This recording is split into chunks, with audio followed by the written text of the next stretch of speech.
सुमारे 350 ते 400 वर्षापूर्वीचे एक विष्णू मंदिर. या गावाला 350 ते 400 वर्षापूर्वीचा इतिहास.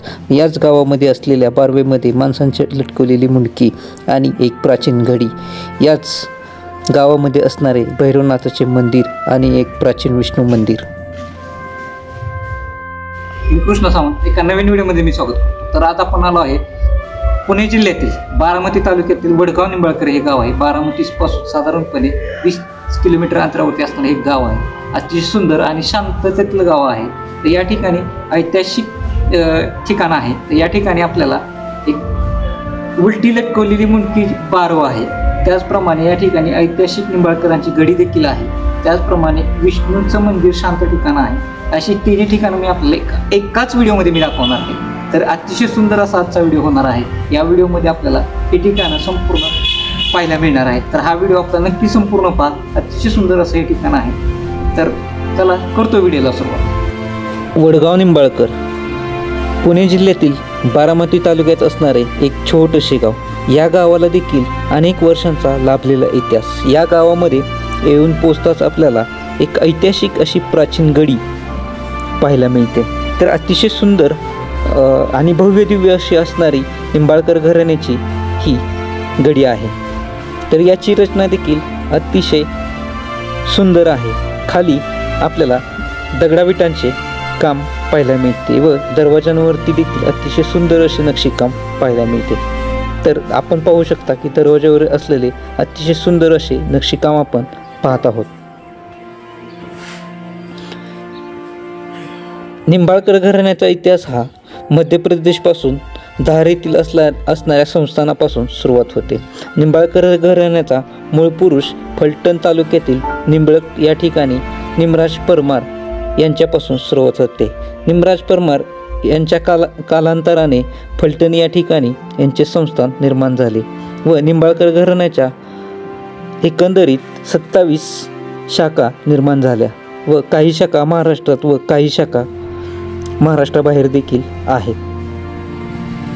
त्यापैकीच धाराशिव येथील असणारे शिदोजी राजे निंबाळकर यांना वडगाव निंबाळकरची वतनदारी भेटली आणि याच ठिकाणी त्यांनी एक सुंदर आणि ऐतिहासिक अशी गडी उभारली. या गडीला एकंदरीत 2 प्रवेशद्वारे असलेल्याचे देखील आपल्याला पाहायला मिळते.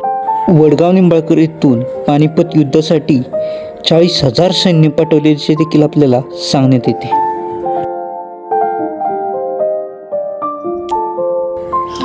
गडीच्या अगदी जवळच्या अंतरावरती एक आपल्याला ऐतिहासिक अशी बारव पाहायला मिळते. या बारवेमध्ये आपल्याला स्त्री व पुरुषांची मुंडक्यांची शिल्पे कोरलेली पाहायला मिळतात. या विहिरीबद्दलचा इतिहास गावातील अनेक लोकांना माहीत नाही की या विहिरीची निर्मिती केव्हा झाली आणि कोणत्या कारणाने झाली याबद्दल अनेक लोकांना माहीत नाहीत. गावाच्या मध्यवर्ती ठिकाणी असणारे एक 300 ते 350 वर्षापूर्वीचे एक प्राचीन असे विष्णू मंदिर देखील याच ठिकाणी आपल्याला पाहायला मिळते.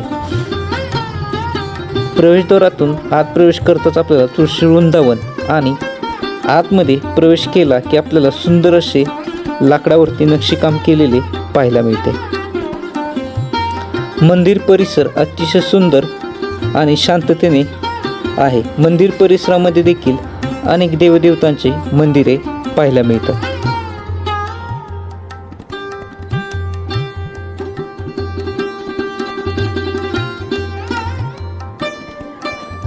मंदिराच्या शिखरावरती देखील अतिशय सुंदर असे नक्षीकाम केलेले पाहायला मिळते. मंदिराच्या मागील बाजूस देखील आपल्याला अनेक मंदिरे पाहायला मिळतात. त्याप्रमाणे गणपतीचे मंदिर तसेच श्री दत्त गुरु प्रभूंचे देखील मंदिर पाहायला मिळते.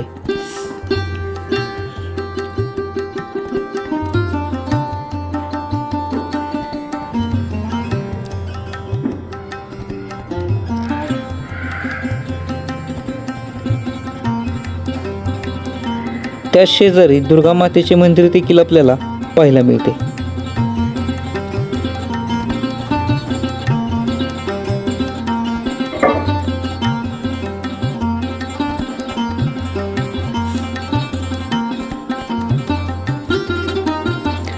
विष्णू मंदिरामध्ये अतिशय सुंदर आणि रेखीव असे नक्षीकाम केलेले पाहायला मिळते. गावातील अनेक लोक या ठिकाणी दर्शनाला येत असतात. सध्या मंदिराला कुलूप असल्यामुळे आपल्याला आतमध्ये जाऊन दर्शन करता येत नाही. मंदिराच्या समोरील बाजूस आपल्याला तुळशीवृंदानामध्ये गरुड देवतेची देखील मूर्ती पाहायला मिळते. गावाच्या मध्यवर्ती ठिकाणी आणखीन एक ऐतिहासिक व प्राचीन असे मंदिर आहे. या मंदिर भैरवनाथांचे मंदिर आहे. या मंदिर परिसरामध्येच मुंडकी असलेलीची विहीर आपल्याला पाहायला मिळते. त्याचप्रमाणे या ठिकाणी आपल्याला मंदिर परिसरामध्ये देखील अनेक शिल्पे देखील पाहायला मिळतात. हेमाडपंथी शैलीतील असणारे हे मंदिर आपण आता पाहत आहोत. हेमाडपंथी शैलीतील असणारे हे मंदिराचे आपण भैरवनाथाचे दर्शन घेत आहोत. तर या मंदिराचा आणि या गावाचा व्हिडिओ आपल्याला कसा वाटला. आणि आणखीन एक ठिकाण आहे की सिद्धोजी राजे निंबाळकर यांची समाधी देखील याच ठिकाणी आहे.